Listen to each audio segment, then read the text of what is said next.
அனுப்பப்பட்டவர்கள். Net Saint south அமெரிக்காவின் காடுகளில் பழங்குடி மக்கள் வாழ்ந்து வந்தார்கள். அந்த பழங்குடி மக்கள் வெளிநாட்டவர்களை மிகவும் வெறுத்தார்கள். யாராவது அருகில் வந்தால் கொன்று விடுவார்கள். ஆனால் சில மிஷனரிகள் இந்த மக்களும் இயேசுவின் அன்பை அறிய வேண்டும் என்று தீர்மானித்தார்கள். அந்த குழுவில் இருந்தவர் நெட் செயின்ட். நெட் செயின்ட் ஒரு பைலட். அவர் ஒரு சிறிய விமானத்தில் பறந்து அந்த காடுகளுக்கு மேலே சென்று அந்த மக்களுக்கு பரிசுகள் மற்றும் உணவுகளை கீழே கயிற்றில் கட்டி அனுப்ப ஆரம்பித்தார். மெதுவாக பழங்குடி மக்களுடன் நட்பு ஏற்படும் என்று நம்பினார்.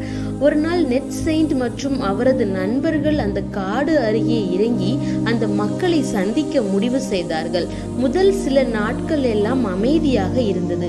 ஆனால் திடீரென்று ஒரு நாள் அந்த பழங்குடி மக்கள் ஈட்டி எடுத்துக்கொண்டு வந்தார்கள்.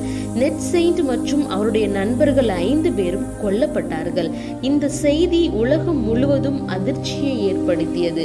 நெட் செயின்ட் சகோதரி அந்த பழங்குடி மக்களிடம் மீண்டும் போனார்கள்.